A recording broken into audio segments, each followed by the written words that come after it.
Ladies and gentlemen, boys and girls, it's Diego with the surprise live stream. Happy Thursday, July, no, July, August 3rd, 2023. Forgive me. Now, this is a surprise live stream. We have a fantastic group of folks watching the YouTube channel, and it's much appreciated that you guys like to watch the information that I give out, and I am right 99.9% of the time. But sometimes I'll put out information that may not be fully, understandable. So I need to make it understandable so you're unconfused. Now, yesterday's live stream was a fantastic success. We had lots of people watching us. So with that said, I had stated that you got to pay for the advanced parole document and you got to pay for the EAD or the work permit. And that's true. You do. But you only pay if you're filing separately. So if you want to get your advanced parole document, okay, then you're gonna apply for it separately. It's gonna cost you like over $500.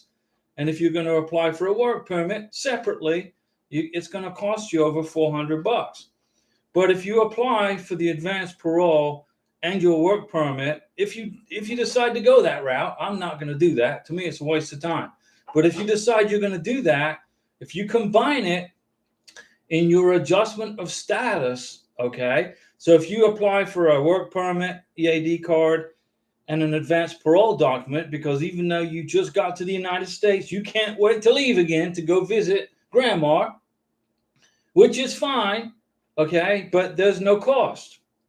So David, the great, he caught it. Now, I'm correct when I say that there are big fees involved when you want to apply for a work permit and advanced parole, but only if you apply separately. If you apply for your advanced parole so you can travel and your work permit because you're too impatient to wait for your green card, you can apply with your adjustment of status and there's no cost. Hopefully that clears it up, and thank you, David, for that information. Nikita Ajani, hi Diego, how are you? Fantastic. It's a beautiful day here in the Panhandle of Florida near Pensacola. And hey, Tina. Hello, Diego. Hi, Tina. And Fadumi Muhammad. Hey, hi there, Fadumi Muhammad. How are you? Now, this is a surprise live stream. The I-134 is still expires on July 31st, 2023, and the edition date is still January 4th, 2023. So keep using the current edition of USCIS Form I-134. Tina, good info, Diego. I've been wanting to know this. If we can file separately the EAD and work permit, not together.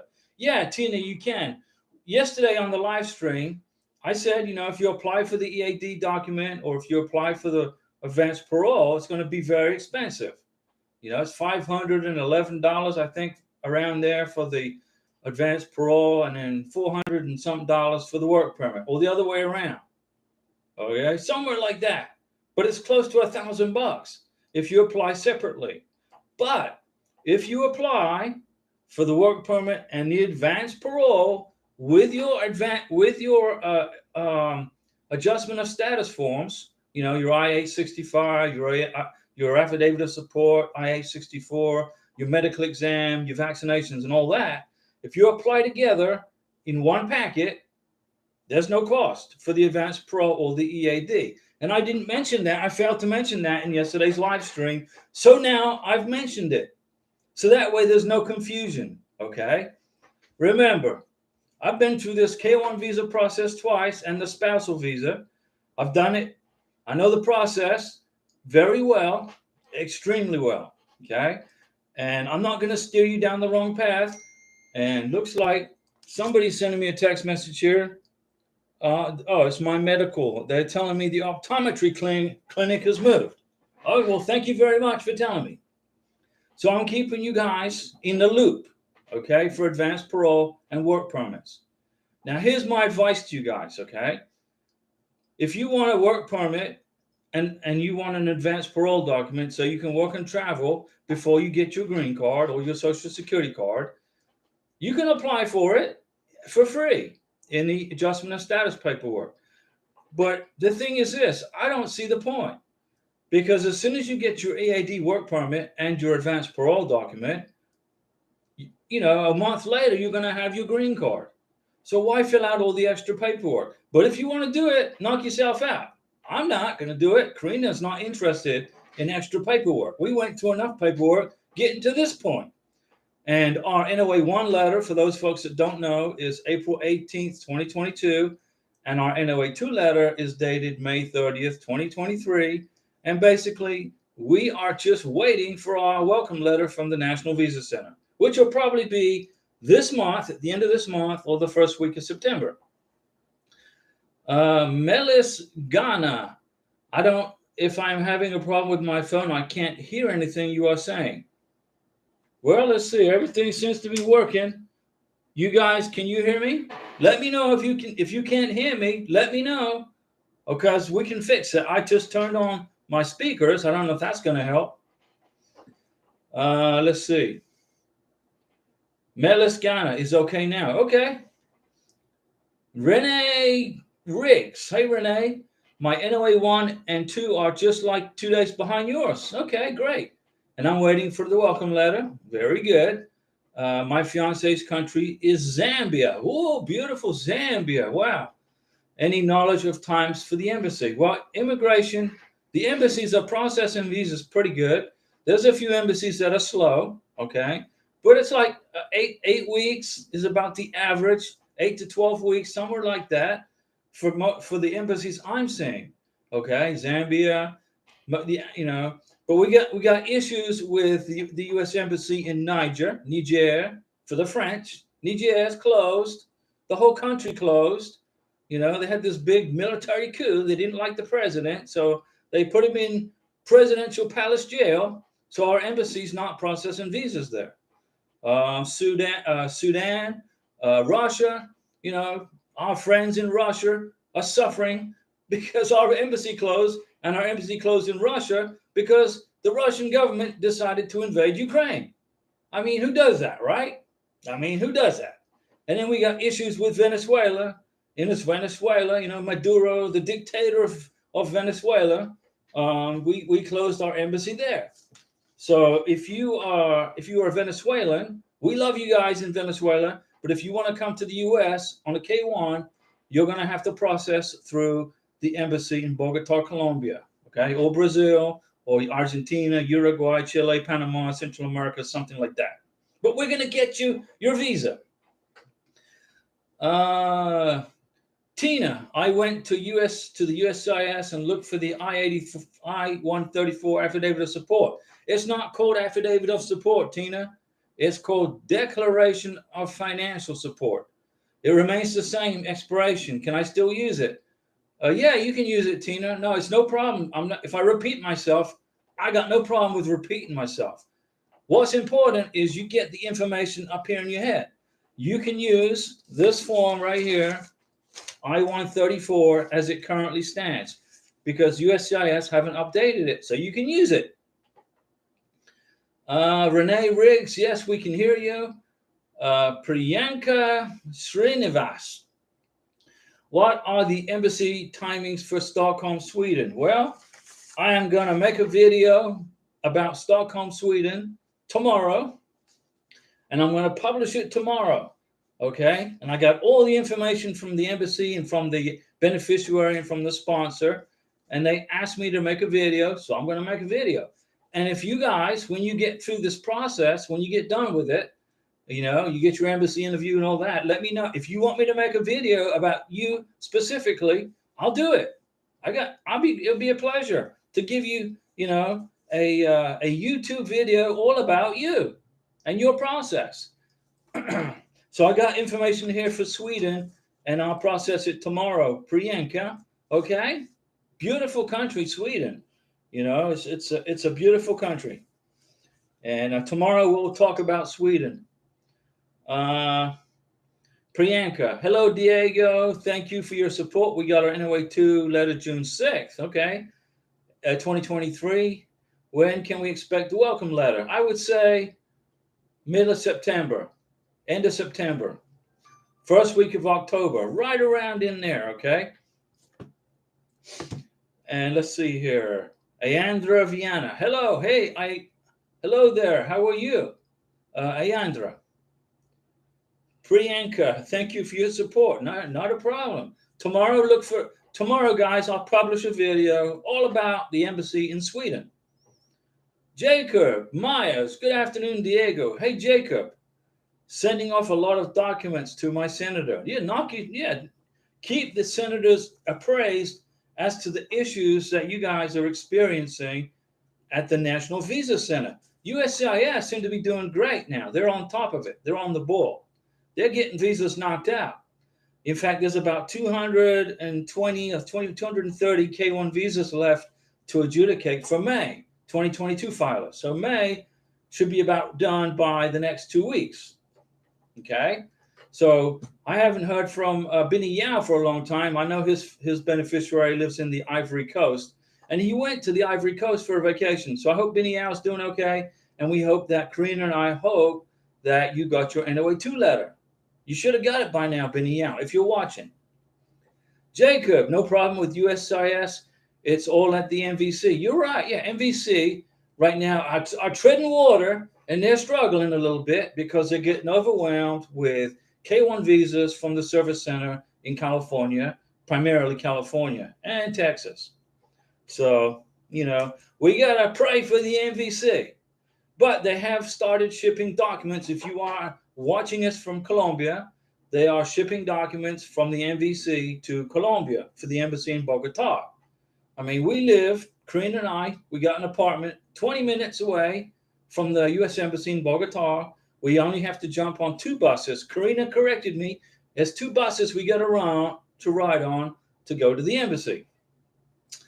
So I figure by the first week of September, Karina and I will be getting our welcome letter.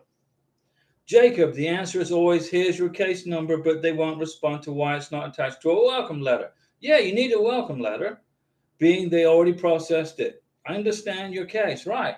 You got to have the welcome letter. If you get in that kind of a situation, email the embassy and say, hey, dear Mr. Embassy Visa Section, I got my case number. I don't have my welcome letter. Because the embassy, they need the welcome letter, right? Plus the MRV receipt for when you pay for the K1 visa. Now, there's no charge for the DS-160, okay? If you're helping your beneficiary with the DS-160, there's no charge. It's a free form. Just take your time filling that form out. Don't rush. They're going to ask you all kinds of questions. And I was asked if I could make a video on how to process the DS-160, and I can do that. But some of the questions they're going to ask you on the DS-160 will be, where do you live? This is for the beneficiary now. Where do you live? Where do you work? What is your date of birth? What is your passport number? When does your passport expire? Have you ever been a member of any terrorist organizations? Have you ever been a member of the Communist Party? They're going to ask you, have you been to the United States before? If you have, when? They're going to ask you questions like, have you got a college degree? Have you been to college in your country? Did you go to university? Let's say in Uruguay or Chile or Colombia. Have you been to college? They're going to ask you about your education and things like that. Frau Achulu, is it necessary to show money in the bank for the interview? It depends on how much the sponsor makes. If the sponsor makes more than enough money, way above 125% of the minimum income requirements. Now, I know the minimum income requirements for a K1 visa has to be at 100% of the federal guidelines, okay? But if you want to avoid any headaches and any problems, be at $2,000 plus above 125% of the minimum income requirements the feds want, okay? So if you are a family of 3, okay, 125% of the federal minimum income requirements for 2023 is $31,075. So you want to show an income of at least $33,500 to $34,000. okay, to save a headache, to save an immigration officer scratching his head and thinking maybe you need a joint sponsor. Okay, if you make plenty of money, if your income is $2,000 to $3,000 above 125% minimum income, you don't have to show what your assets are. But if you are like $500 to $1,000 over the minimum income of 125%, then you need to show your assets on the I-134, your house value, the equity in your house, your bank statements, and things like that. The goal is to put a warm, fuzzy feeling in the mind of the immigration officer that your beneficiary is not going to become a public charge. In other words, depend on taxpayer money to support themselves when they get here. So, it's no problem, guys. Priyanka, my fiance income is between 75 to 80K. Will that work? Perfect. So your fiance is way above the required income for a family of 2, family of 3, family of 4, family of 5. Closing in, family of 8 would be pretty close, but no problem, depending on the family size.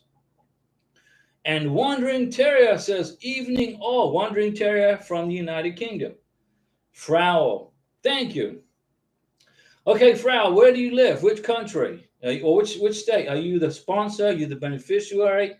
Wandering Terrier, she lives in England. And Frau, where do you live? What is your home state or home country? Tina, what about income for family of 2? How far in the poverty line, Diego? Okay, a family of 2, you got to be making about $24,000 to $26,000. Okay, 24 to 26,000, right in there for a family of 2 minimum. Greg Lamping, excellent information as always. Greetings from Bogota. Greg Lamping, buenas tardes, para Bogota. Now let me ask you this, Greg. Is it cold and rainy in Bogota today? Is it cold and rainy? Yesterday, Karina told me the weather was terrible. It was cold and raining and nasty. So she stayed inside.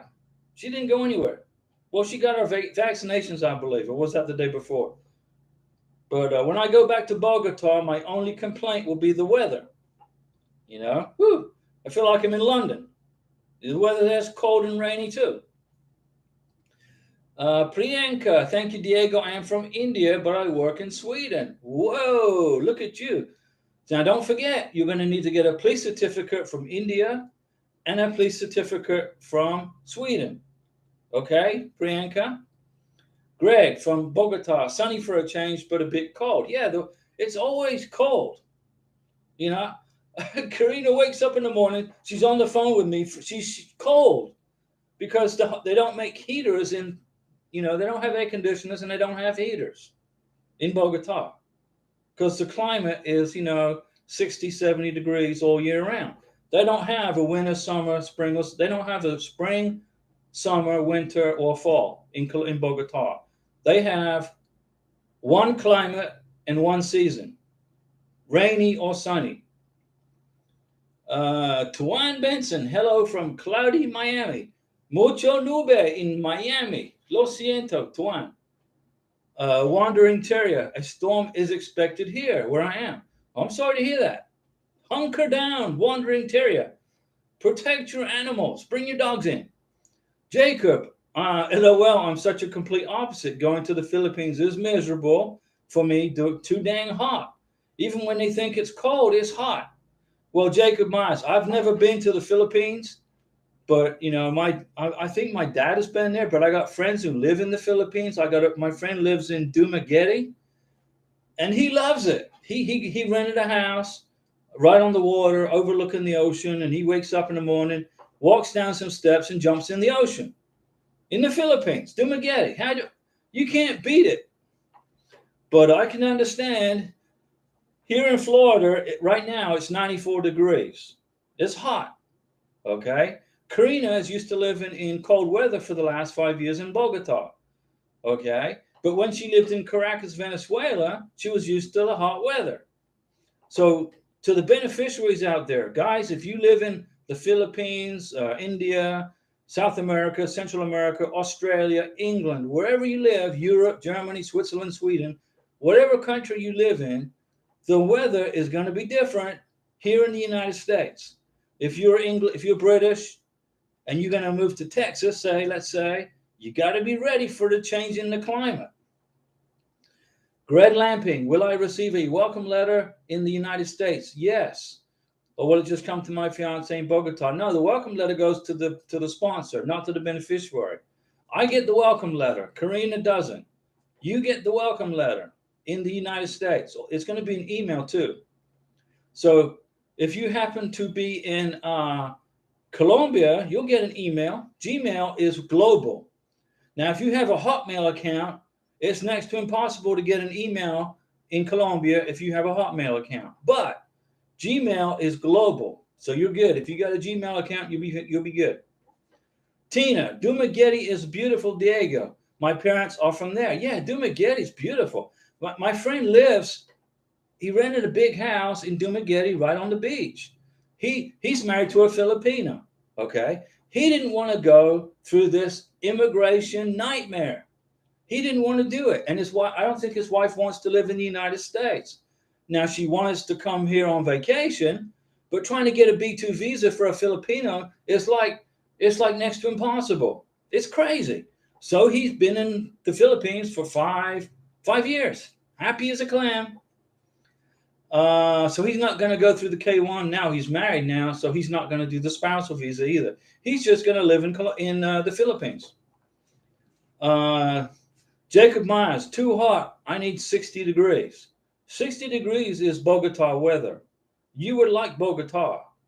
It's 60, 65 degrees all year round. Occasionally, it goes into the 70s. Wandering Terrier, I'm not sorry. I will be watching it. I love a good storm. Great. I loved it when I visited my fiance in Tennessee, and the storms there. Yeah, Tennessee has some pretty serious lightning storms. So you're gonna fit well in Tennessee. Jacob, Colorado winter is short weather. Tina was there last April. It was hot. Okay. Jacob Myers, everyone on NOA2 waiting on MVC. We should sick our senators on the MVC every state. And then Uwasi Rukaya, MVC is taking too long. You're right. I got my Mountain Dew here, guys. Yesterday, PB and Brian and Jacqueline and everybody else, they sent me a super chat. So I went to Walmart today and bought some Mountain Dew. So apologize if I'm going to take a sip, but I'm thirsty.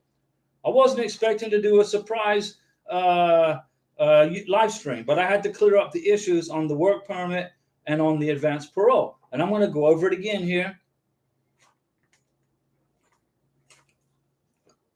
Cheers, everybody. Now, if you submit a work permit and an advanced parole document together with your adjustment of status paperwork for your green card, there's no charge for the EAD work permit or for the advanced parole.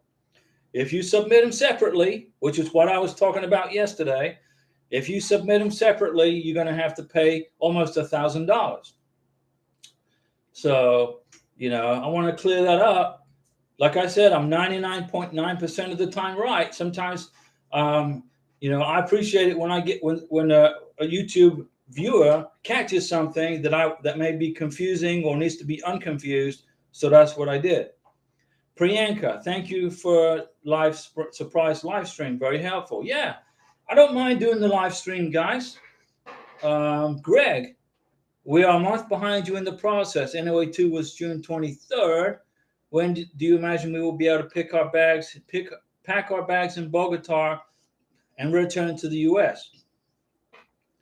NOA2 was June 23rd. So June, July, August, 10th. Let's say the first week of October, you get the welcome letter.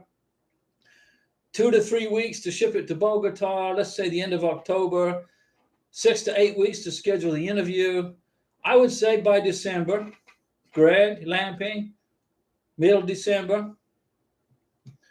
Daggy, hello Diego, what a surprise. Well, hey Daggy, I know you're going to have 100 million questions for me, Daggy, right? Come on now. Tuan Benson, my fiance and her minor son are part of I-29F. That's right. That's good. Will I need to fill out Form I-134 for each individual? Yes, Tuan Benson. When you filled out the I-129F, 13 pages long, you included your beneficiary's child as a K2 derivative. Okay. When you got the NOA1 letter, you probably didn't see the child's name on the NOA1 letter. Don't panic. That's okay. Then you get your NOA2 letter, and the child's name will not be on the NOA2 letter. Don't panic. That's okay. But when you get to the embassy stage, the ready status, you're going to fill out a DS-160 for your beneficiary and for her child. So that's 2. You're going to fill out an I-134 for your beneficiary and her child. That's 2. You're going to pay 2 visa fees, one for her son and one for her. So you got to pay 2 visa fees. Okay. So it's double duty for a K2. You got it, Tuan? Do you understand that? Jacob Myers, do we even need advanced parole on a 2-year green card? What's the point of it? Karina's waited 2 years to come to the United States to be with me. Why would she want to jump on a plane and go back to Colombia? For what? The pizza? I mean, seriously. She coming to live in the United States. She's going to become an American. She's going to become a U.S. citizen. This is her home. This is where she's going to be for the rest of her life. To me, that's us, though. I mean, people are different. Everybody's got their own mindset. Some people want advanced parole. They get to America, they get married, and they got to go back and visit grandma. That's okay. But to me, no, it's a waste of time. Waste of plane fare. You can get on you can do what is it called? I can't remember you can do like a FaceTime. Hi, Grandma. I'm here. I made it safely. Everything's good. Let's see. Jacob. Let me see. Yes. Hi, Diego. How do you handle those opinionated people who claim our foreign partners are using us for a green card? They're jealous. My co-workers are very nosy and opinionated. They're just jealous. They're jealous because they can't do it. They don't have the courage to get on a plane and meet the love of their life in a different country. They're scared. They live in their backyard. The hardest thing they do is check the mail and go to work, right? They go to work, they check the mail, and they watch TV, right? That's their life. But we are in the K1 Visa Club. We left our boundaries of our country, not just our county, not just our state. We left our country and found the love of our life. And then, I've had those few opinionated people who are basically just nasty. And I just laugh and the best response is no response. Don't respond to them. Okay. Just focus on your life. Don't worry about the opinionated people. They have a First Amendment right to their opinion, right? Under the Constitution, they can say whatever they want. But you have a Fourth Amendment right to protect your information and not talk to them under the First Amendment, right? Fifth Amendment, excuse me. Just laugh at them. Tina, yes, thank you for the surprise live stream. I wasn't able to join yesterday, so thank you. Okay, Tina, well, we're here. I'm going to hang around here as long as you guys want me to hang around. IS, still waiting on NOA2. I love coming here. Is my therapy while waiting for the process. Oh, yeah, IS, we're glad you're here. I'll help you. I want to help you guys get through this. I've been through it twice, plus a spousal visa. I've been through the nightmare 3 times. Christian Florian. Hi, Diego. I received my MVC case. I'm from May 18th. Okay. Tuan Benson. Got it. Okay, Tuan. So you understand, right? You got to fill out an I-134 for your beneficiary and her son. Okay, so you're going to have an I-134 filled out for your beneficiary. You're going to have an I-134 for her son, and you're going to sign both of them. You are going to sign those forms. Your beneficiary does not touch that form. Doesn't touch it. It's all on you, the sponsor. Jacob, May 19th, NVC gave me my case number, but nothing else. Hang in there, Jacob. Daggy, of course, I do have a question. Well, we know you're going to have a question, Daggy. And happy to see you because you are so kind. Well, I'm here for you. Are we allowed to reschedule an appointment if the embassy opens sooner, than the appointment, then we reschedule? If you can get an appointment earlier, Mountain Dew. If you can get an appointment earlier, jump on it. And then that'll open up the appointment that you left and freed it up for somebody else. But if you can get an earlier appointment, try and do it. But remember this, in the Philippines, if you are in the Philippines, you can only change your appointment 3 times. If you try to do it more than 3 times, you're going to get put to the back of a waiting list that's 4 or 5 or 6 months long because they're going to accuse you of jumping the queue, jumping the line. Pete B, thank you. Do you understand, right? It's okay to reschedule your visa interview, but don't make a habit of it because it can create problems, especially in the Philippines. They're very strict over there. Jacob, wait a second here.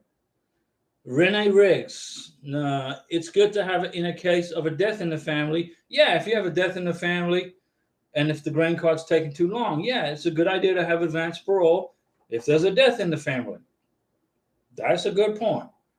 But for us, Karina, when she puts her feet on the airport floor in Miami Airport, she ain't going, we're going to jump in a rental car and come home. We're not going anywhere. Not for a long time. Jacob, the question is, do we need advanced parole if we take an Alaska cruise on a 2-year green card? A lot of times it lands in Canada. Here's the deal. If you go on an Alaska cruise and they make a port of call in Canada, that's a foreign country. So your beneficiary will have a choice. Don't leave the ship. Don't even leave the ship. Stay on the ship. Or enter Canada as but she'd be a tourist. She'd be a tourist, but she'd also be married to you. So the advanced parole document would come in handy for re-entering immigration. Yes. That would be a good reason to have it if you don't have your green card. Let me see. I had one telling me that the fiance is using me for a green card. He is from India. Our NOA 1 is July 21st, NOA 21st, 2022. NOA 1, July 21st. Don't worry about what other people think, IS. Okay? They're jealous of you. Okay? Now, there's a very few, the number is very small where people use American citizens for green cards. There's a few bad people out there, but that's a very, very, very small number. And immigration catches those people just like that. Visa denied, visa denied. Okay? If you're in a real relationship with somebody and you guys want to get married, immigration's going to know it. And it's nobody's business but yours. It's your business. So don't worry about what other people think. Just laugh at them. Say again, just ignore them. Wandering Terrier. I live alone and don't speak to many people. So the last week, it's been nice to hang out with people going through the same situation as I am. Well, Wandering Terrier, we're glad you're here. Come on, join us. Now, this is a surprise live stream, okay? Normally, I do it Monday, Wednesday, and Saturday at 7 p.m. Central Time, U.S. time. But sometimes I'll do a live stream surprise to catch up and wrap up information that I didn't wrap up on, let's say, yesterday's live stream. So Wandering Terrier, we're glad you're here. Mario G. Hi, Diego. How long does a work visa take? It takes about 6 months to get. 4 to 6 months, depending on where you live. And then about a month after that, you get the green card. Thevi Srey POV. Hey, Diego. Hello from New Hampshire. Still waiting for my welcome letter, too. Yeah, we're all waiting and waiting and waiting. We're all waiting. It's all good. I've been waiting I went through the first process in 2016. I was waiting and waiting, NOA 1, NOA 2, welcome letter, embassy packet, boom. And now I'm doing it again. Let me see here. So welcome. We're glad you're here from New Hampshire. Christian Florian. Hi, Diego. The Form I-134 hasn't been updated. That's correct. So keep using the current one. Daggy, thank you for clarifying. Jacob, even if they have a 2-year green card. If you have a 2-year green card, you don't need advanced parole. Advanced parole means you can travel without the green card. If you don't have a green card, that's how you travel on advanced parole. If you have a green card, you don't need advanced parole. You got a green card. But I would get, if you're going to be in that situation, I would get the advanced parole plus the green card and carry both, because you never know what kind of a border patrol officer you're going to get. You never know. They might ask for both documents. Let's see. Unwasi Rukaya. Hello, Diego. If NOA 2 was in the 26th July, when do you think going to receive the welcome letter? July, or about the end of October, first week of November, Unwasi. I had that we must include NOA 1 and NOA 2 letter when we receive our NOA 1 as a message. It's not a letter. Can you please explain? You must include the NOA 1 and NOA 2 where? You need to include it in your adjustment of status. You need to bring the NOA 2 letter to the embassy interview.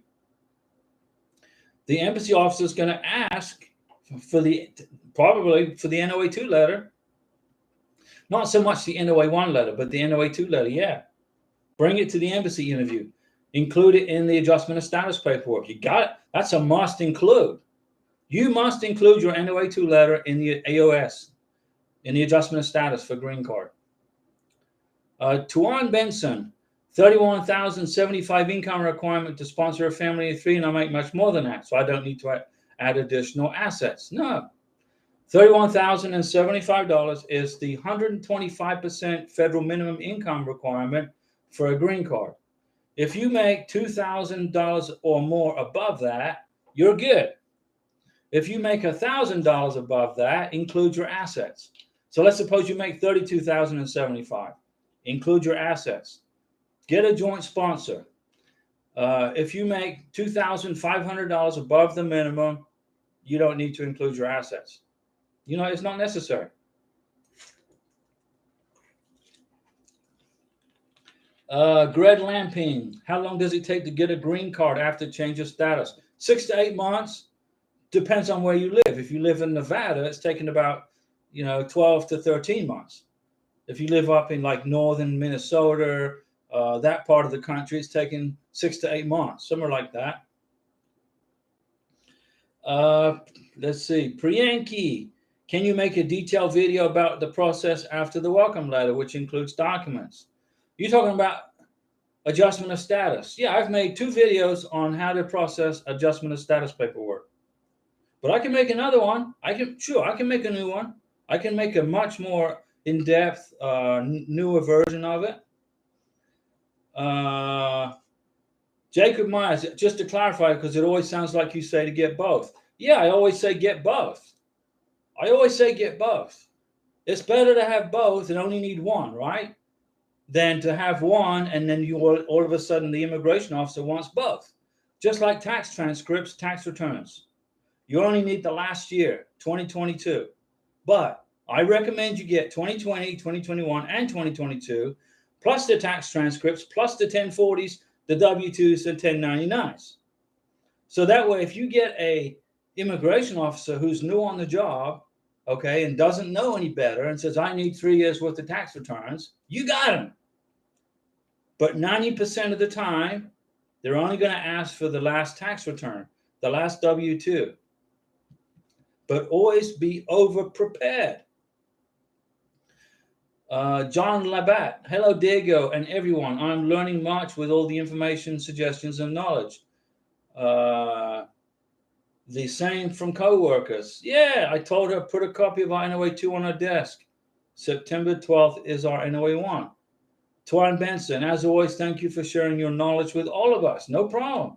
Priyanka, I mean, after receiving MVC welcome letter, can you make detailed video of process and the documents needed?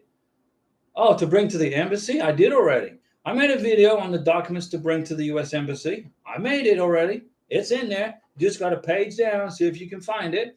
But I can make a new one. I can make a new video on how to do that. That's no problem. I don't mind doing that. But let's go over it real quick. Okay, so you got your welcome, you got your ready status. The U.S. Embassy has sent you a letter, a welcome letter, and they're going to give you a list of stuff to bring to the embassy interview. Okay, but here's how you do it. You bring your birth certificate original, you bring a copy. Any kids, you bring their original birth certificates and copies. You bring your passports, okay? They better not be expired. You're going to bring your police certificates translated into English if required. You're going to bring the MOV receipt for the visa. You're going to bring the confirmation page for the DS-160. Bring a copy of the DS-160. You're going to bring the NOA-2 letter. You're going to bring photographs of you guys together, chat receipts, WhatsApp chats or messenger chats or whatever, just a few. It's basic stuff, guys. You can do this. Priyanka, okay, you got it? Jacob, okay, and also, don't forget, Priyanka, W-2s, 1099s, 1040s, tax transcripts, pay stubs, bank statements, 12 months worth of bank statements, letter from the boss that you work for in the United States. You work for Widget Company LLC. Have the HR department, human resources, or somebody write a letter saying that you work for this company for this long and this is how much money you make for the year. Let's see here. John Labatt, just a suggestion. Try replacing your air conditioner. It's like $50. How can we do adjustment of status once we get back to Florida? Okay, my AC, okay, my air conditioner is probably down, okay? And I'm fixing to go back to Colombia very soon. So I really don't feel like paying a guy $100 to come out and reservice my air conditioner because I'm used to hot weather. It doesn't bother me, hot weather. I got lights here, I got lights here, I got lights here, hitting me, making it hotter than what it really is, okay? So I sweat because of the lights from the office studio, not so much from the climate. So I'm good. When I get back from Colombia, then I'm going to call the air conditioner guy up and have him come out and fix my AC. It will be the fall and the winter, so he'll be looking for business because people don't use their AC in the wintertime. They use their heat.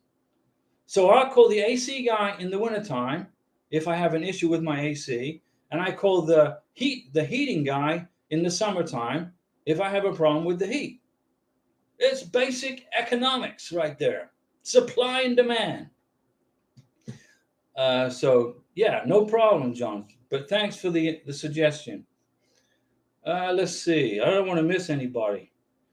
Tuan Benson, as always, thank you for sharing your knowledge with all of us. No problem. Priyanka, I mean, after receiving the MVC letter, I'll do that. Jacob, so do you have to pay for advanced parole if filled out with green card? No, if you apply for advanced parole with your green card, there's no cost, okay? So I'm correcting what I said yesterday on the live stream. I was talking about if you were applying for it individually, okay? And then David, he caught it wasn't really an error, but it is, okay? If you apply for an adjustment of status, and you can include a work permit and advanced parole, and there's no cost for that. But if you apply separately for the work permit and the advanced parole, it's going to cost you almost $1,000. John, this is just a suggestion. Yeah, I'm going to get my AC fixed, John, in the wintertime. Probably when I get back with Karina. Frau, thanks, Diego, for the videos you make. It's been very helpful. Hey, that's good. Priyanka, okay, Diego, thank you for your support. Do we have to bring documents submitted for I-129F for the interview? I would, if you have a copy of your I-129F, bring it to the visa interview. Bring it with you. Mr. Rody 14, salutations, Sir Diego. My dad is Sir. I'm Diego. Janet here from California. Okay, so Mr. Rody, you received an RFE. No biggie. You forgot something in the visa package. They're asking for it. Provide them with the information, and you're good to go. You get your visa approved. And let's see here. I answered that question. And Madge DSS. Hi, Mr. Diego. Janet here from California. Waiting for NOA2. My question is how to correct the information regarding wrong birthday on my fiance's ex-wife's death certificate that I submitted. So what kind of error do you have? Where's the error? The error is the wrong birthday on the death certificate. Right? Well, go to your courthouse, because if there's an error, I would get it corrected by going to the courthouse who issued the death certificate. Okay? Get it corrected and bring the corrected death certificate to the embassy interview. Don't worry about what you submitted to the lockbox or to the service center. Okay? Don't worry about that. Just make sure that it's corrected at the embassy interview. All right? All right, Janet? Piece of cake, right? Like if you move. Let's suppose you move in the middle of the visa process. You update the address on the DS-160 and the I-134. So you can make corrections right before the visa interview. Manage the assets, Janet. Typographical on her birthday, 31st instead of 1st. Yeah, correct that error on the DS-160 or on the death certificate. Okay? At the embassy interview, you can explain that. John Labatt, I understand it's much luck to you both. I had another question about how soon can we do adjustment of status once we get here to Florida. As soon as you get married, as soon as you get to Florida, get married within 90 days and get the adjustment of status done within 90 days. So remember, your fiance is on an I-94 visa, basically. Once the immigration officer gives you permission to enter the USA, the K-1 is no longer valid. Now you're on an I-94. The I-94 is valid for 90 days. Get married within 90 days. Get married within the time frame of the I-94, and you'll get your green card a lot quicker than you will if you wait past 90 days. But you got to get married in 90 days. If you don't, you're going to get problems with immigration. Mr. Rody 14, just to be sure, after the welcome letter, we wait 2 to 4 weeks for the ready status. That's correct. It's about 2 to 4 weeks. That's how long it's going to take the MVC to mail your package to the embassy. Now, if the embassy is very busy, okay, if they're busy, it may take longer. Remember, the U.S. Embassy in Bogota, Colombia, they shut down for the month of July. They couldn't keep up with the K-1 visas. So they called the MVC up and said, hey, don't ship us any more K-1 visas for July. But they didn't tell anybody. We had no clue. MVC was sending out notices that because of COVID, the embassy's closed, which was total bogus. And I fixed that, by the way, with Senator Rubio. Madge DSS, my fiance in the Philippines. Oh, Mr. Rody 14, high five, thank you. That's a heck of a super chat right there. I mean, that we're talking about like 6 cases of Mountain Dew plus dinner. Thank you, Mr. Rody 14. And I'm going to give you a salute for that fantastic super chat. And I'm drinking the Mountain Dew because it's hot. I got all these lights on me. But without the lights, you wouldn't be able to see me. Or maybe that's a good thing. So your fiance, Major Diaz, is in the Philippines and is already requesting for a corrected one. There you go. Perfect. There you go. As long as you got it for the visa interview. Tina, when applying for adjustment of status, does the sponsor have to meet 125% or 200%? I remember you saying it was 200. Just wanted to verify. Tina, here's my opinion. This is my opinion.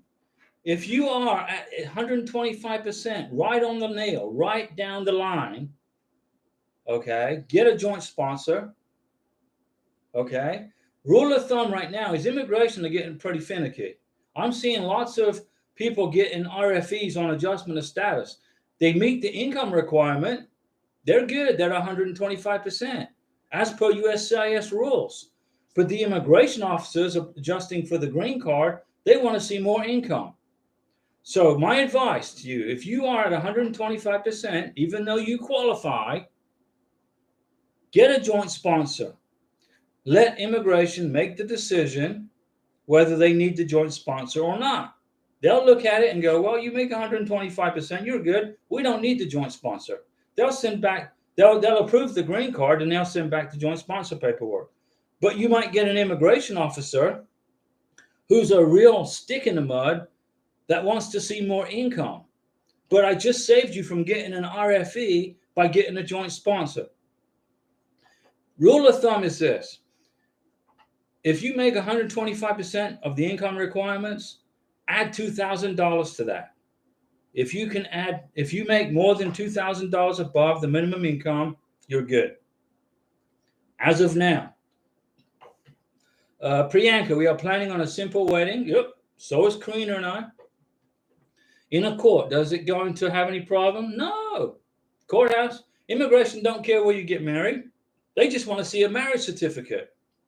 If you got a marriage certificate, you're good to go. It doesn't matter if it's from a courthouse, if it's from a church house.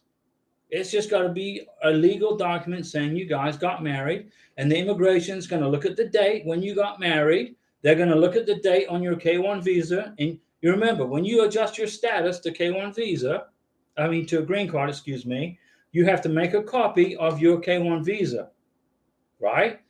And you're going to include that in your adjustment of status paperwork.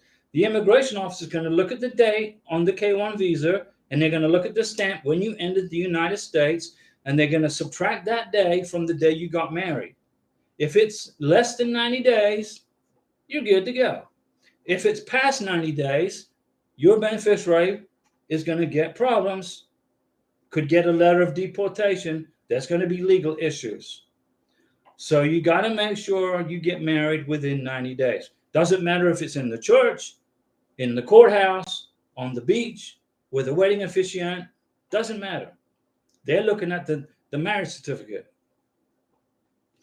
Manager Diaz says, thank you, Mr. Diego. Now my heart rate will be normalized. Yeah, you're good. Don't sweat that, okay? People make errors, and there's mistakes in paperwork. But if you catch it soon enough, you can correct it at the embassy interview, okay? It's like, it's no big deal. Mr. Rhodey, once again, Mr. Rhodey 14, thank you. High five for that super chat. That's very nice. Much appreciated. Screeneth KJ, hey, I hope you are doing good. Doing great. Just sweating. It's hot. How long does Nebraska Service Center take to process on I-129F? Nebraska, it's been pretty quick. 6-8 months. It's been pretty quick. But very few K-1 visas go to Nebraska. 93% of all K-1 visas go to California. But if you are lucky enough for it to go to Nebraska, it's a pretty quick turnaround. Twan Benson, my RFE caused by my fiancée divorce paper in her native language, okay? They want a certified translation in English. Yes, indeed. And a copy of my injunction from my divorce with certified explanation and background check. Absolutely. Absolutely. And I try to help people through this process and say, if you got a divorce decree in a foreign language, get it translated into English by a certified translator. It will save. Your visa is not going to be blocked because of that. It's just going to slow down the process. It shows I have no criminal record, waiting on USCIS to adjudicate, and then they have to have it for 9 days. They've had it for 9 days. Yeah, you'll get it. You get to be resolved pretty quick. Don't sweat it, Twan. You're good. As long as they can read it. John Labatt, yes, thanks. We're getting married in Hawaii. Hey, look at you. Then we come back to Florida. Man, that's a lot of flying. Florida to Hawaii. You're going to have to change planes in probably LAX in California. So within a week or two, we can do adjustment of status. Thanks again. Sooner we adjust, sooner we get work permit and green card. Well, the green card is the work permit. But the sooner you get it done, the better. And don't forget to include the plane tickets from your honeymoon to Hawaii in your adjustment of status paperwork. Get lots and lots and lots of pictures in Hawaii on your honeymoon, okay, after your wedding. If you don't know anybody in Hawaii, if you're in Hawaii and it's just you and your beneficiary and you don't know anybody, make a bunch of friends at the hotel and have them stand in a group and get a picture. These are my new friends at my wedding reception, okay? Even if you don't know who they are. And then ask them, can you write your name down in a book so that you can tell immigration, these are your new friends at your wedding reception. Immigration want to see you with a bunch of people. They don't want to see selfies, okay? Immigration do not like selfies. So when I submit pictures of our wedding in our adjustment of status, I'm going to have everybody on the beach included in a photo shoot. Even if they're not at the wedding, I'm going to bring them in. Hey guys, come on. Let's have a big group picture. Young lady, put your towel around you, okay? Put it around your bikini. Come on over and we're going to get some pictures. Let's see. Jacob, but if you do a courthouse, how will you have all the pics and stuff for adjustment of status? Bring all your friends to the courthouse. Get the staff in the courthouse to be part of your photo shoot. The lady, the secretary's behind the desk, everybody there. Say, hey, come on. Everybody, I want you in the picture. Okay? You can do it. Let me see here. Drake Live. Drake Live. I like that name. Drake Live. Hey, hi, Diego. I sent an inquiry to the MVC. They gave me my case number and invoice number. That's good. But your case is still at the MVC. No problem. Just hang in there. It's sitting on a shelf. The embassy is busy. You're waiting for the embassy to get freed up so they can send it to the embassy. So right now, the tie-up is at the embassy. Priyanka, if we are taking I-129F documents for the interview, do we have to take signed I-129 documents or unsigned? Well, if you would have signed your I-129F and you would have sent it to the lockbox in Dallas, and you would have made a copy of the signed I-129F, right? Right? So you have a copy of the signed I-129F. So I don't fully understand the question. Let me see here. Screen with KJ. Is the 8 months to get the visa or the NOA 2? Okay, Screen with KJ. Here's the rundown. It takes 12 to 13 months to get the NOA 2 letter. It takes 3 months to get the welcome letter. It takes 2 to 3 weeks to get the embassy ready status. And then it takes 6 to 8 weeks to schedule the visa interview. The total process is about 18 months from A to Z. John Labatt, will we be there? We will be there a week. I have friends there, plus I live there. No problem. But thank you for the suggestions. Yeah, John, you got to get lots of pictures with lots of different people. When I was in Bogota, Colombia with Karina, I made friends with all her friends. And then I said, hey, come on, let's get a picture together. So all her amigas, she got like 5. Karina's got lots of friends, okay? So we're in the street in Bogota, and we all got in a line. I got in the middle, and we got a picture with her and her friends. And then on January 1st of 2022, New Year's Day 2022, was it 2021? 2022, I can't remember. We went to this park called El Pena. A beautiful park, way up, beautiful, with her family. Remember, Karina's family left Venezuela. They all moved to Colombia. So there was like 50 people in a group photo. And all you could see was my little head in the picture. But I got a name for everybody. It was fantastic. Let me see here. Srinath KJ, should I add a letter from petitioner's mom about our relationship? Sure. Do it. Add it. Make it happen. Jacob Myers, NVC's organization skills not the greatest. Yeah, you're right. They're new people, guys. NVC's got new people. They're a little lost and confused, but they're trying to get through it the best they can. Priyanka, I mean, we have sent signed documents to Dallas, but we forgot to take copy of signed documents. Is I-129F documents mandatory for the interview? No, not mandatory. The immigration officer in the embassy is going to base the immigration questions for your beneficiary from two basic sources, okay? The I-129F that you filled out to the service center, and the DS-160 that you fill out for the visa, for the K-1 visa application. So the immigration officer is going to flip through the I-129F that was shipped to the embassy from the National Visa Center, which came from the service center. He's going to look in there, or she's going to say, okay, so the beneficiary's sponsor, so the sponsor's mom lives in Florida. That might be a good question for the beneficiary. And then he's going to get all this information off the I-129F. And then on the DS-160, there'll be questions in there probably about, countries you visited on vacation, your educational level, where you've lived. Karina might get a question on, why did you leave Venezuela and move to Colombia? Well, Venezuela, the government sucks. And we don't like living under a dictatorship. We want to be free. So we moved to Colombia. Boom. That's the answer right there. Let me see.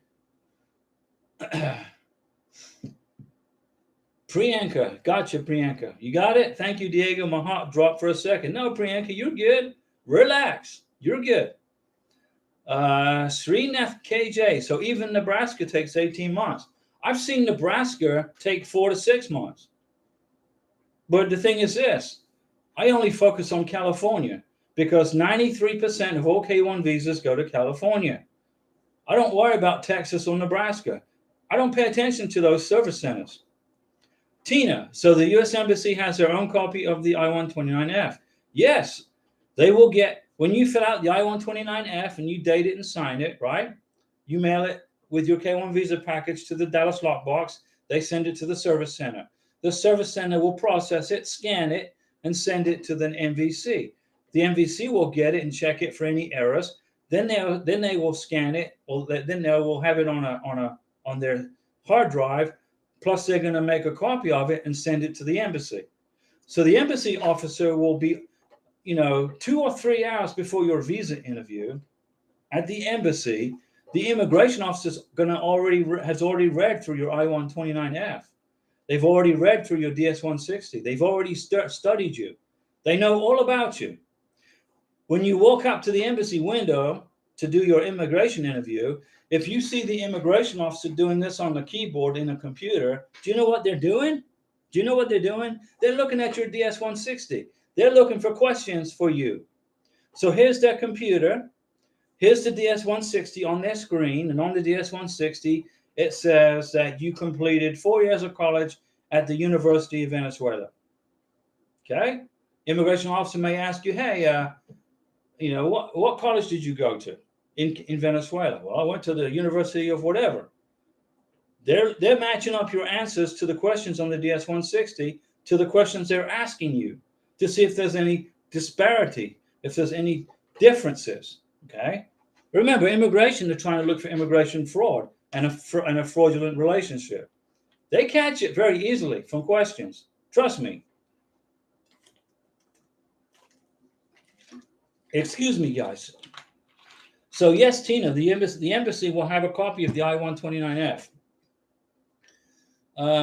Serena KJ, we are filing this week. So what will be the average time? The average time, so you're filing to the Dallas lockbox.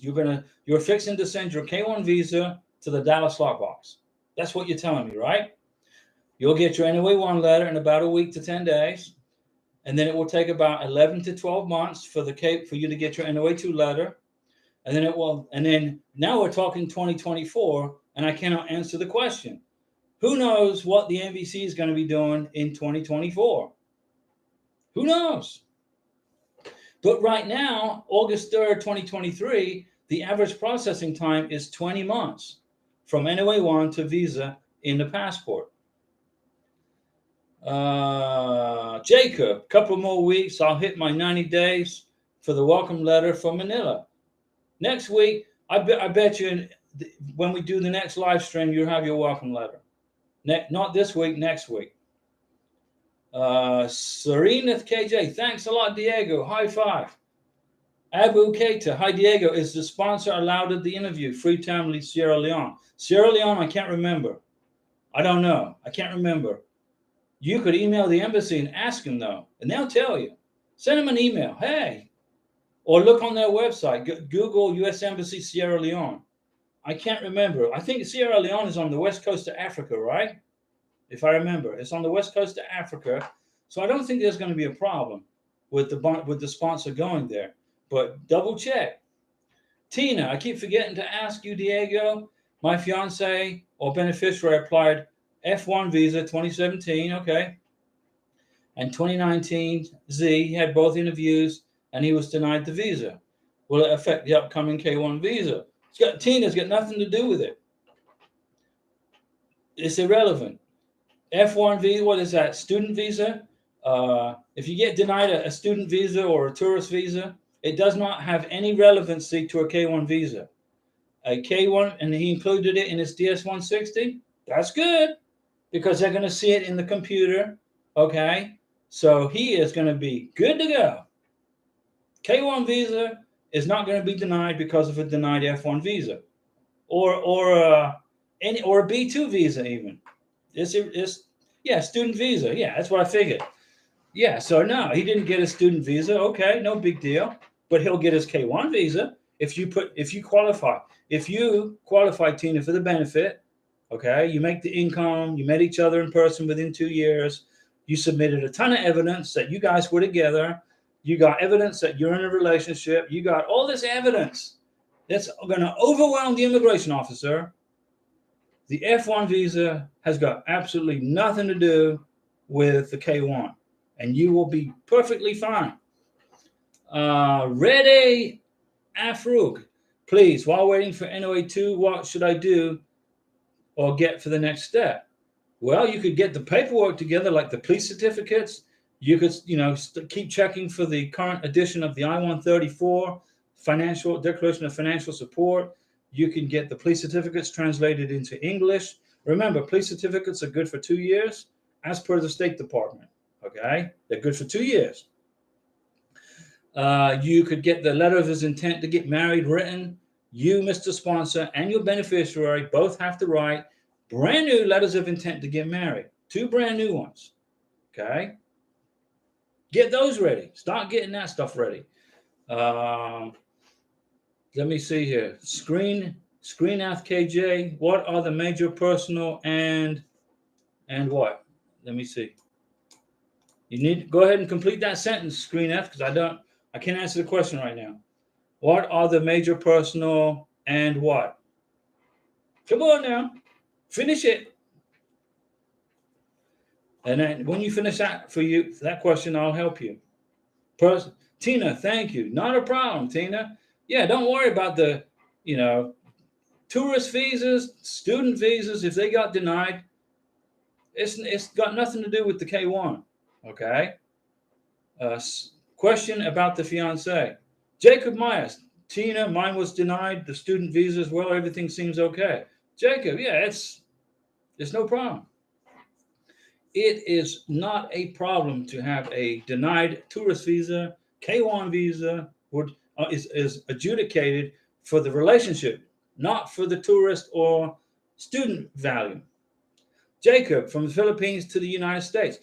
I mean, it's pretty hard to get a tourist visa from Colombia to visit the United States of America.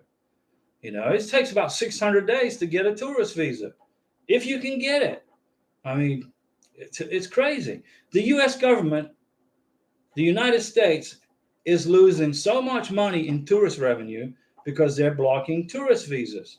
But apparently, they don't seem to care.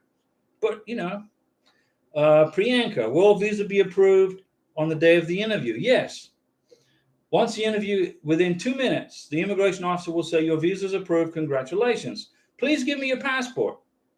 If you are in Bogota, Colombia, the immigration officer will say, your visa has been approved. Congratulations. Give me your passport. You turn the passport in to the immigration officer, and then they will process your K1 visa. And it takes about a week, 2 days to 7 days, average. Wandering Terrier, any idea what the timeline is from start to finish for K1 from the UK? 20 months. Wandering Terrier, as of August 3rd, 2023. 20 months. Now, that may seem like a long time, okay, but that's as of now. Come October 2023, the fiscal year will start for the U.S. government, and then hopefully the embassies got new people trained. The embassies are hiring all around the world. They'll get new people trained. The U.S. Embassy in London is hiring people. I know that for a fact. They will have those people trained. So the process will speed up in 2024.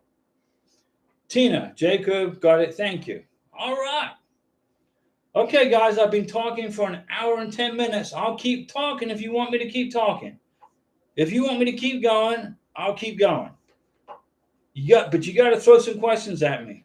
And I'm going to drink a Mountain Dew while you come up with a question. And I'll keep talking a little bit longer, and then I'm going to go ahead and relax. Priyanka, do we have to fly from the country visa is approved? I am India, but working in Sweden. If my visa gets approved in Sweden, do I have to fly only from Sweden? Well, no, you can fly from India if you want. You can fly from anywhere in the world. Your K1 visa is good for 6 months from the date of the medical exam. So remember this, guys. When you get your medical exam for your K1 visa, that's when the clock will start to run on your K1 visa in your passport. Hold on a second. I'm thirsty. 1 second. So let's take Karina, for example. Her K1 visa medical exam, let's suppose it's November 1st. That's when the clock will start for Karina's K1 visa. Let's suppose it takes me 6 weeks to get her interview appointment. Let's suppose since she has her K1 visa interview appointment, let's say December 20th. The clock for her K1 visa started when she had her medical exam, not when she has her K1 visa exam, face-to-face. We could fly to Brazil and hang out with her sister. Her brother. Her brother and sister-in-law live in Brazil. We could go down to Brazil and hang down there for a couple of weeks and then fly from Brazil to the United States. So it doesn't matter what country you're going to fly from, just as long as you make it. Just remember this, it's a one-way trip. The K1 visa is good for one way only, from whatever country it is you happen to be in to the United States. One way. You can't, once you land in America and you get met with the Border Patrol and you do your face-to-face, you're going to get an I-94 generated. And by the way, don't forget, you have to print that I-94 form and include it in your adjustment of status paperwork. If you do not print your I-94 form, which is one for the beneficiary and one for each child under K2 derivative, you will get an RFE, because that is the form that proves to immigration that you entered the country legally and that you met a Border Patrol officer, and that Border Patrol officer gave you permission to enter the United States. So the I-94 is going to take over from the K1.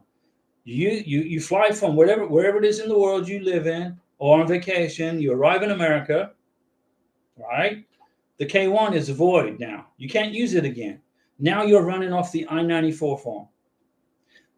You go to the I-94 official website, the Border Patrol website, and you punch in your passport number and your name, and you look for the I-94 form for you, Mr. Beneficiary, Miss Beneficiary, and you print it. And then for the kids, you print them and put them in your adjustment of status paperwork. If you do not include those forms, you will get an RFE. Let me see. So, Priyanka, you can fly from any country you want, but just remember, it's a one-way trip. Once you land in America, that K1 visa is now null and void. Okay, you can't use it again. Screen FKJ, question about personnel and fiance asked during the interview. Okay. Thank you, Diego. You are the best. No, you are the best, guys. You guys, this is your channel. All right. I got all this information up in my brain and I'm dumping it to you guys. And then you guys use it for whichever way you need to use it.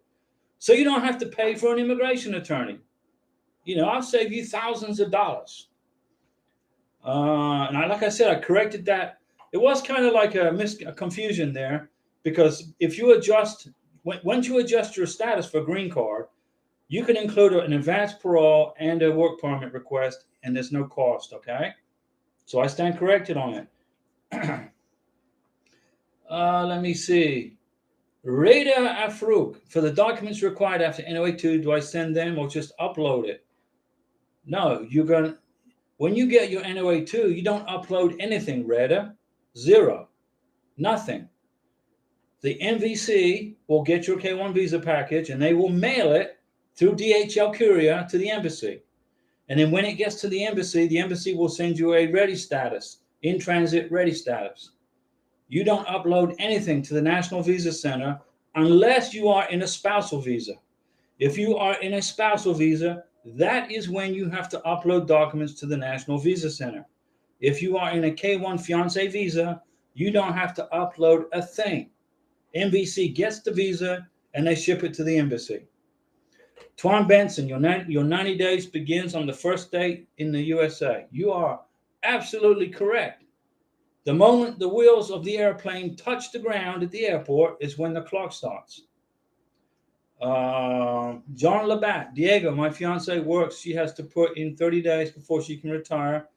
Some information says, don't quit your job until the interview. So what is your suggestion? Okay, here's John Labatt. Here's the deal. Now you're in Colombia, right? Karina's in Colombia. You're in Colombia, right? Correct me if I'm wrong, but I think you're in Bogota. Karina is the manager of 2 stores. We have an apartment in Bogota. When Karina gets her visa in her passport, there it is, her Venezuelan passport, then we're gonna have to do some other paperwork for her.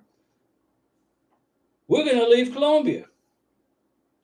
We're gonna give our furniture away to her brothers and family members, and we're gonna tell her boss, adios, hasta luego, thank you, we're out of here. That's the way it rolls. It's the way it rolls. My suggestion is, as soon as that K1 visa is in your beneficiary's passport, you start making plans to leave Colombia. I think you're in Colombia, if I remember.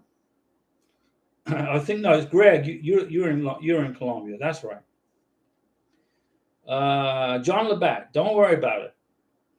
Visa's in the passport. Get out of there. Get on a plane. Joshua Mupenzi, what is the wait time for the whole K1 visa process from Uganda? 20 months, average. Greg Lamping, we intend to spend part of the year in the U.S. and part of the year in Colombia.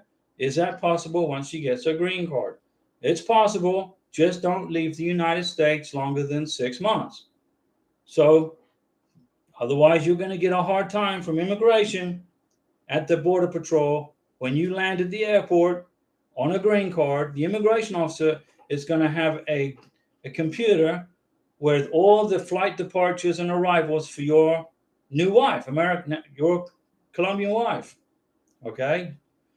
The I-94 will be generated every time you leave and enter the United States. The I-94 will be tabbed and calculated, and if you spend more time out of the USA than in the USA, the green card will be canceled. So be very careful. I would do this. I would spend 9 months in the United States and 3 months in Colombia. Just my opinion, to protect you. So my recommendation, Greg, would be 9 months USA, 3 months in Colombia per year. That way the immigration officer doesn't give you a hard time at re-entry. The Border Patrol officer can revoke a green card on the spot. He has that power. She has that power. Okay? Boom! I'm sorry. You are hereby your green card is revoked. He'll go in a computer, or she, and put revoked. You're done. you'll be deported. It's that easy. So be careful, guys. Be careful. Let's see. John Labatt, Florida. That's right. Michelle, as a beneficiary, will embassy ask for my bank account information, pay stubs? No, Michelle. The embassy couldn't care less about what your pay, what your job is, what your bank account is, what your pay stubs are. Michelle, as a beneficiary, immigration does not care what. You could be a multi-millionaire beneficiary living in a castle in Germany. Immigration doesn't care. All they care about is when you get to America, will your sponsor be able to support you? That's what they care about. So when you fill out the I-134, Mr. Sponsor, for your beneficiary from Michelle, immigration is going to be concerned about what your income is, Mr. Sponsor. Okay, Michelle, the immigration, the embassy, USCIS, MVC, nobody cares about what your bank information is. They don't care, okay? So you can relax on that. Reda, my friend's fiance just got her final divorce and the judge said she will be ready to marry again in June of 2024. Do they have to wait until then to apply for a K-1 visa? No, why? No. If you were divorced in June of, let me see here. So let's suppose your friend's fiance got her final divorce decree today, August 3rd, 2023, right? He or she is legally free to marry tomorrow or right now, as long as you got the final divorce decree in your hand. You know, that's crazy. Let's see. No, you don't have to wait.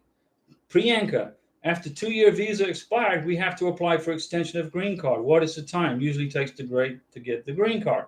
Here's how what you're talking about, Priyanka, is lifting the conditions on the probationary green card. So when you first come to the United States, you get a 2-year green card, probationary. You look at the issue date on the green card when it was issued. Okay. Then you look for the expiration date. 3 months back from the expiration date, you must apply to lift the conditions on your probationary green card. Exactly 3 months, 90 days before it expires. If you do it too late or too early, you're going to have legal problems. 90 days before your green card expires, so there's a calculator you can use. USCIS.gov has a calculator you can use. You can type in the issue date and the expiration date, and they'll tell you the date when you need to lift the conditions. And then it's going to take about 6 months, 8 months to get the 10-year green card, maybe longer, but don't worry about it. You can still use the probationary green card while you're waiting for the 10-year green card. Tuan, I have a fiance resigned from her job so she can spend time with her mom and family before coming to the US of A. I'm supporting her right now. This shouldn't be an issue. It's irrelevant. No issue at all, Tuan. Absolutely. Immigration do not care what your fiance is doing. She can quit her job. She can, go on vacation, go live with her mom. She can do whatever she wants. Immigration only cares about what you, Mr. Sponsor, are doing financially to support her. Okay? Now, immigration will tell the beneficiary, don't quit your job, don't sell your house, don't do anything until you have your visa and your passport. Okay? That's just covering their backsides, immigration. So they prevent lawsuits from beneficiaries. But honestly, immigration don't care what you do, Mr. Beneficiary, Miss Beneficiary. So it's not going to be a problem. She can resign her job and go live with mom until she gets her K-1 visa. John, Gigi is in Philippines. She has retirement to her when she reaches 60. 12 years from now, I don't want her to get fired because she didn't put in her 30 days. Okay, so she's going to wait. I can understand that. No, that makes sense. Do what you got to do. Wait. The green card, the K-1 visa is good for six months from the issue date from the medical exam. Okay, so if you need to give 30 days notice to stay in good graces with the company so she doesn't lose her pension, do what you got to do. Utsab, Diego, you and me have the same NOA2 date. My lawyer submitted an inquiry to the NVC today. Why? Why is your attorney submitting inquiries to the NVC? It takes 90 days. Okay? And then what happens when they get the inquiry? It just slows down the NVC. They got to stop what they're doing, and then they got to go find your case, and they're going to tell you, we haven't received it yet. It's at USCIS. Or they received it. They have a case number. They just haven't put it in the computer yet. Just wait 90 days before you contact the NVC. By the way, I also forgot to include the letter of intent to get married. Big mistake. I was expecting an RFE, but I didn't get one. USCIS approved it. You are very lucky, but make sure you have it. Now, the NVC might get it and look for it. National Visa Center might get it and look for the letter of intent to get married. They're looking. They could send it back to USCIS and say, we don't have the letter of intent to get married. Or the NVC may be nice, be kind, and ship it to the embassy, okay?